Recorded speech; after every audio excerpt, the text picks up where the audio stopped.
रात के 12 बजे का समय था। अमित अपनी बाइक पर गांव से लौट रहा था। रास्ता पूरी तरह सुनसान था। चारों तरफ अंधेरा और घना जंगल। गांव के बुजुर्गों ने चेतावनी दी थी, रात के समय इस रास्ते से मत गुजरना, यहां कुछ अजीब होता है। लेकिन अमित ने इसे सिर्फ अंधविश्वास समझकर नजरअंदाज कर दिया। जैसे ही वो जंगल के बीच पहुंचा, उसे सड़क किनारे एक औरत सफेद साड़ी में खड़ी दिखी। वो उसकी ओर हाथ बढ़ाकर लिफ्ट मांग रही थी। अमित को अजीब लगा, इतनी रात गए कोई औरत इस सुनसान सड़क पर क्या कर रही थी। लेकिन उसने बाइक रोक दी और पूछा, आपको कहाँ जाना है? औरत ने धीरे से कहा, बस थोड़ा आगे, गांव तक छोड़ दो। अमित ने उसे बैठा लिया और बाइक आगे बढ़ाने लगा। लेकिन जैसे ही वो आगे बढ़ा, उसे महसूस हुआ कि बाइक का भार बहुत ज्यादा बढ़ गया है। ऐसा लग रहा था कि बाइक पर एक और भारी चीज बैठ गई हो। अमित ने रियर व्यू मिरर में देखा और उसके चेहरे का खून सूख गया। पीछे बैठी औरत अब सफेद साड़ी में नहीं थी। उसका चेहरा जला हुआ था, आंखें गहरी काली और दांत नुकीले हो चुके थे। अमित का दिल जोर जोर से धड़कने लगा। उसने बाइक की स्पीड बढ़ानी चाहिए, लेकिन बाइक जैसे किसी अदृश्य ताकत ने पकड़ ली हो। पीछे से औरत की भयानक हंसी गूंजने लगी, तूने मुझे लिफ्ट दी, अब तेरा सफर खत्म हो चुका है। अमित ने पूरा जोर लगाया, लेकिन उसकी बाइक स्टार्ट ही नहीं हो रही थी। तभी सामने से एक बूढ़ा साधु लाल कपड़े पहने हुए आया और जोर से चिल्लाया, भाग यहां से, ये रास्ता तेरे लिए नहीं। अचानक वो औरत एक चीख के साथ हवा में उड़ गई और पेड़ के पीछे गायब हो गई। अमित को जैसे ही होश आया, उसने साधु के पैर पकड़ लिए और पूछा, बाबा ये क्या था? बाबा ने गहरी आवाज में कहा, यह कोई औरत नहीं थी, ये एक छलावा था। बाबा ने बताया कि सालों पहले इसी जगह एक नवविवाहित औरत की हत्या कर दी गई थी। तभी से वह रास्ते पर सफेद साड़ी में लोगों से लिफ्ट मांगती है। जो भी उसे बिठा लेता है वो कभी वापस नहीं लौटता। अमित ने तुरंत बाबा का आशीर्वाद लिया और वहां से भाग निकला। लेकिन जब वो गांव पहुंचा और लोगों को पूरी घटना बताई, तो गांव वालों ने एक और चौंकाने वाली बात बताई। गांव में कोई साधु नहीं था। अमित को बचाने वाला बाबा भी कोई इंसान नहीं था। आज भी अगर कोई उस रास्ते से गुजरता है तो रात के 12 बजे सफेद साड़ी वाली औरत दिखती है। अगर आप कभी ऐसे किसी सुनसान रास्ते से गुजरे और कोई आपको लिफ्ट मांगता दिखे। अमित किसी तरह गांव पहुंच गया, लेकिन उसके मन में सवालों का तूफान था। वो साधु कौन था? और अगर गांव में कोई साधु नहीं था तो वो उसे बचाने कौन आया था? गांव वालों ने अमित को बताया कि कई साल पहले एक तांत्रिक साधु ने उसी रास्ते पर छलावे को कैद किया था। लेकिन कुछ समय पहले कुछ लोगों ने वहां खुदाई कर दी थी, जिससे वो फिर से आजाद हो गया। अमित जैसे तैसे घर पहुंचा, लेकिन उसके अंदर एक अजीब डर बैठ गया था। उस रात जब वो सो रहा था, अचानक कमरे में ठंडी हवा चलने लगी। खिड़कियां अपने आप खुल गई। तभी सफेद साड़ी वाली वही औरत उसके सामने खड़ी थी। इस बार उसका चेहरा और भी ज्यादा डरावना हो चुका था। उसकी आंखों से खून बह रहा था और उसके नाखून 6 इंच लंबे हो चुके थे। उसने ठंडी आवाज में कहा, तूने मेरे सफर को अधूरा छोड़ दिया, अब मैं तुझे छोड़ूंगी नहीं। अमित डर के मारे पसीने पसीने हो गया। उसने उठकर भागने की कोशिश की, लेकिन उसका शरीर जम चुका था। तभी उसके कानों में किसी की आवाज आई, ओम हरि क्ली चामुंडाय विचे। अमित को लगा जैसे साधु की आवाज थी। अचानक कमरे में तेज रोशनी हुई और छलावा दर्द से चीख पड़ा, नहीं, ये मंत्र नहीं। अगले ही पल वो हवा में उड़ गया और दीवार में समा गया। सुबह जब अमित ने गांव वालों को ये सब बताया, तो गांव के बुजुर्गों ने कहा, तूने जिस साधु को देखा वो असल में वही तांत्रिक था जिसने छलावे को पहली बार कैद किया था। वो अब भी यहां आता है उन लोगों की मदद करने जो इस रास्ते से गुजरते हैं। लेकिन सबसे डरावनी बात यह थी, जिस दीवार में छलावा समाया था वहां अब एक जला हुआ हाथ का निशान बन चुका था। गांव वालों ने अमित के घर के बाहर नींबू मिर्च टांग दी, हवन करवाया, लेकिन कोई नहीं जानता था कि वो छलावा पूरी तरह खत्म हुआ या फिर वापस लौटने के लिए मौके की तलाश में था। आज भी अगर कोई रात के 12 बजे उस सुनसान रास्ते से गुजरता है तो कई लोगों ने महसूस किया है कि कोई उनके पीछे पीछे चल रहा है। कुछ ने तो बाइक के शीशे में सफेद साड़ी में किसी को बैठा हुआ भी देखा है। तो अगली बार अगर कोई सुनसान सड़क पर सफेद साड़ी वाली औरत आपको लिफ्ट मांगते दिखे।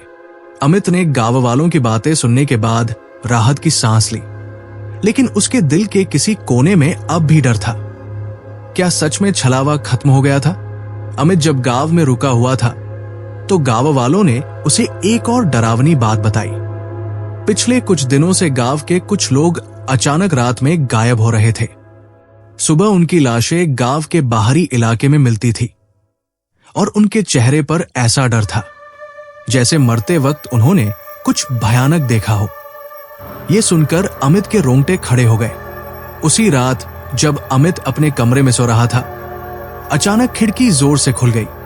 तेज हवा चली और एक पेड़ की शाखा कमरे के अंदर आ गिरी। लेकिन सबसे अजीब बात यह थी, शाखा पर किसी ने खून से लिखा था, तू नहीं बचेगा, छलावा लौट आया है। अमित घबरा कर बाहर भागा, लेकिन बाहर का नजारा और भी डरावना था।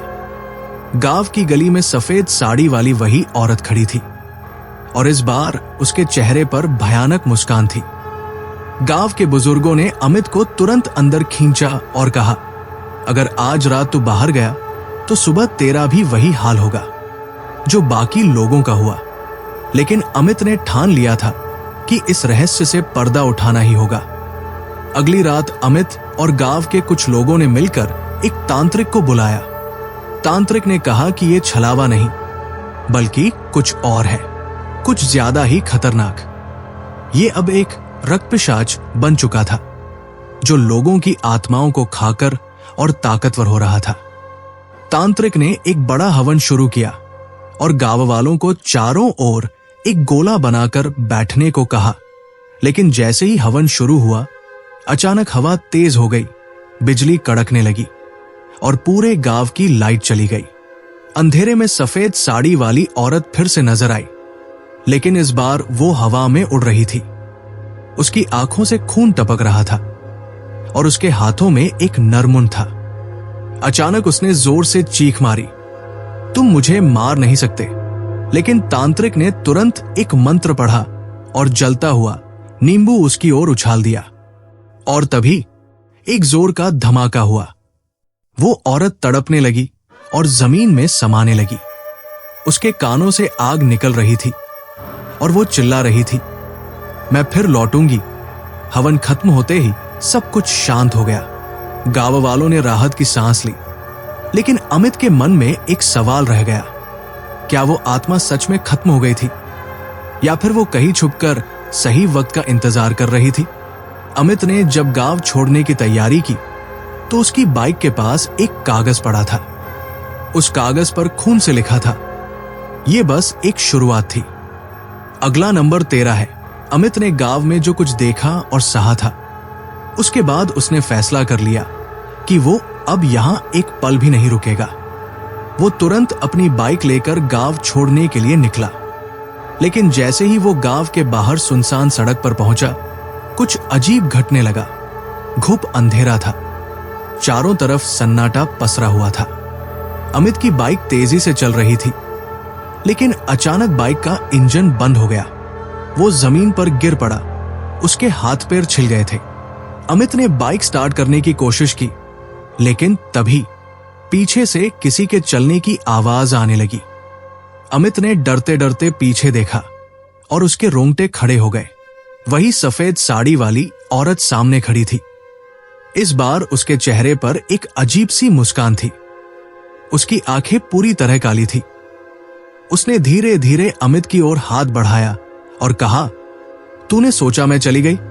अमित ने डरते डरते पीछे देखा और उसके रोंगटे खड़े हो गए। वही सफेद साड़ी वाली औरत सामने खड़ी थी। इस बार उसके चेहरे पर एक अजीब सी मुस्कान थी। उसकी आंखें पूरी तरह काली थी। उसने धीरे धीरे अमित की ओर हाथ बढ़ाया और कहा, तूने सोचा मैं चली गई? अमित ने तुरंत बाइक उठाई और स्टार्ट करने की कोशिश करने लगा, लेकिन बाइक स्टार्ट ही नहीं हो रही थी। अचानक औरत हवा में उड़ने लगी और अमित के करीब आने लगी। उसके नाखून लंबे और काले हो गए थे। उसका मुंह अब धीरे धीरे फट रहा था और अंदर से सड़ेगले दांत दिखाई देने लगे। अमित घबरा गया और जोर से चीखा, मुझे छोड़ दो। औरत ने हंसते हुए कहा, अब तेरा बचना नामुमकिन है। तभी अचानक एक अजीब सी आवाज गूंजी, हरी क्ली चामुंडाए विच्चे। चारों ओर एक तेज रोशनी फैल गई। अमित ने देखा कि एक बूढ़ा बाबा हाथ में त्रिशूल लिए सामने खड़ा था। उसने जमीन पर कुछ भभूत फेंकी और सफेद साड़ी वाली औरत जोर जोर से चीखने लगी, नहीं नहीं, मुझे जलन हो रही है। और अचानक वो हवा में उड़ते हुए जलने लगी और आग के गोले में बदल गई। बाबा ने अमित को उठाया और कहा, बेटा, तुझे नहीं पता कि तूने कितनी बड़ी गलती कर दी थी। वो औरत कोई मामूली भूत नहीं थी, वो एक छलावा थी जो इंसानों की आत्मा खाकर जिंदा रहती थी। अमित कांपते हुए बोला, क्या अब वो मर गई? बाबा मुस्कुराए और बोले, छलावा कभी पूरी तरह मरता नहीं, वो सिर्फ सो जाता है और सही वक्त पर वापस आता है। अमित बाबा का धन्यवाद करके फिर से अपनी बाइक स्टार्ट करता है और इस बार बाइक चलने लगती है। वो तेजी से गांव से दूर चला जाता है, लेकिन जब वो शहर के करीब पहुंचता है, उसे एक बस स्टैंड पर वही सफेद साड़ी वाली औरत खड़ी दिखती है। वो उसकी ओर देखती है और हल्का सा मुस्कुराती है। अमित के शरीर में सिर से पैर तक झुरझुरी दौड़ गई। वो बस स्टैंड के पास से तेजी से बाइक निकालने की कोशिश कर रहा था, लेकिन उसकी नजर उसी औरत पर थी। वो सफेद साड़ी वाली औरत अब पहले जैसी नहीं थी। उसकी आंखें जल रही थी और उसका शरीर धीरे धीरे हवा में घुलता जा रहा था। उसके चेहरे पर एक भयानक मुस्कान थी और फिर उसने अमित की तरफ इशारा किया। अमित को लगा कि यह सिर्फ उसका भ्रम है, लेकिन तभी उसका बाइक अचानक खुद ब खुद चलने लगा। हैंडल अपने आप घूम रहा था और अमित चाहकर भी बाइक रोक नहीं पा रहा था। बाइक सीधा उसी रास्ते पर चल रही थी जहां से वो बचकर भागा था। नहीं नहीं, ये क्या हो रहा है? अमित जोर से चिल्लाया, लेकिन उसकी आवाज सड़क के सन्नाटे में गुम हो गई। रास्ता पूरी तरह से अंधेरे में डूब चुका था। पेड़ों के पीछे से लाल चमकती हुई आंखें दिख रही थी। चारों ओर से फुसफुसाहटें सुनाई देने लगी। वापस आ गया, ये फिर आ गया, इसकी आत्मा हमारी होगी। अमित ने अपनी पूरी ताकत लगाकर बाइक के ब्रेक दबाए, लेकिन बाइक खुद ही रुकी। अमित ने सामने देखा। सामने जमीन में एक गहरा कुआं था और उसके चारों ओर राख जैसी चीज फैली हुई थी। अमित को याद आया, बाबा ने कहा था कि छलावा को पूरी तरह खत्म करने के लिए उसे इस कुएं में बंद करना होगा। लेकिन इससे पहले कि अमित कुछ समझ पाता, वो सफेद साड़ी वाली औरत अब उसके ठीक पीछे खड़ी थी। उसके होंठ हिले और उसने फुसफुसाते हुए कहा, अब बचकर कहा जाएगा? अमित ने झटके से जेब में हाथ डाला और बाबा की दी हुई भभूत निकाली। उसने डरते डरते भभूत छलावे की ओर उछाली। एक भयानक चीख गूंजी। औरत ने जोर से चिल्लाते हुए अपने चेहरे को पकड़ लिया। उसका शरीर जलने लगा और वो हवा में हिलने लगी। नहीं नहीं, तुम ऐसा नहीं कर सकते। लेकिन अमित ने इस बार हिम्मत दिखाई। उसने पूरी भभूत छलावे पर डाल दी। पूरा माहौल अजीब हो गया। चारों ओर भयानक तूफान चलने लगा। कुएं में से अजीब रोशनी निकली और एक जोरदार धमाके के साथ छलावा उसमें समा गया। अमित धीरे धीरे उठता है। अब चारों तरफ शांति थी, लेकिन तभी पीछे से एक जानी पहचानी आवाज आई, अमित, मैं लौटूंगी। अमित ने पीछे मुड़कर देखा, लेकिन वहां कुछ भी नहीं था। उसकी बाइक अब ठीक से स्टार्ट हो चुकी थी और वो तेजी से गांव छोड़कर भाग गया। लेकिन रास्ते में उसके मोबाइल पर एक अनजान नंबर से मैसेज आया। तुम्हें लगा कि तुम बच गए, खेल अभी खत्म नहीं हुआ। अमित ने कांपते हाथों से फोन उठाया और मैसेज को दोबारा पढ़ा। तुम्हें लगा कि तुम बच गए, खेल अभी खत्म नहीं हुआ। उसके पूरे शरीर में ठंडक दौड़ गई। उसने पीछे मुड़कर देखा, पर वहां कुछ नहीं था, लेकिन ऐसा लग रहा था जैसे कोई उसकी बाइक के साथ साथ दौड़ रहा हो। अमित की बाइक अब गांव से बाहर निकल चुकी थी। रात का समय था और हाईवे पर दूर दूर तक कोई नहीं था। उसने सोचा कि थोड़ी देर रुककर पानी पी ले, इसलिए उसने एक ढाबे के पास बाइक रोकी। लेकिन यह कोई साधारण ढाबा नहीं था। इस ढाबे के बोर्ड पर कुछ लिखा नहीं था। अंदर अजीब सा अंधेरा था, जैसे वहां रोशनी को भी जाने की इजाजत नहीं थी। एक बूढ़ा आदमी सामने बैठा बीड़ी पी रहा था, लेकिन उसकी आंखें। अमित ने उससे पूछा, यह कौन सा इलाका है? बूढ़े ने धीरे से उसकी तरफ देखा और कहा, तूने उसे गलत जगह छोड़ा है, अब वो लौटेगी। अमित का दिल धड़क उठा। उसने जल्दी से बाइक स्टार्ट करने की कोशिश की, लेकिन बाइक स्टार्ट नहीं हुई। तभी किसी ने पीछे से उसके कंधे पर हाथ रखा। अमित ने झटके से पीछे देखा और सफेद साड़ी वाली औरत बिल्कुल उसके पीछे खड़ी थी। उसके चेहरे पर एक डरावनी मुस्कान थी और उसकी आंखों से खून टपक रहा था। उसकी आवाज गूंजी, मैंने कहा था ना, खेल अभी खत्म नहीं हुआ। अचानक पूरी जगह में आग लग गई। ढाबा जलने लगा। बूढ़ा आदमी हवा में गायब हो गया और अमित की आंखों के सामने सब कुछ घूमने लगा। अमित ने जोर से आंखें खोली और वो अभी भी उसी गांव की सड़क पर था। उसकी बाइक वही खड़ी थी और फोन में कोई भी मैसेज नहीं था, लेकिन उसके हाथ पर एक जलने का निशान था, जैसे किसी ने उसे पकड़कर खींचा हो। तो क्या अमित सिर्फ एक डरावने सपने में फंसा था, या फिर छलावा ने अब उसकी हकीकत में जगह बना ली थी? सच क्या है? क्या वाकई वो बच पाया, या फिर ये सब सिर्फ एक नई शुरुआत थी?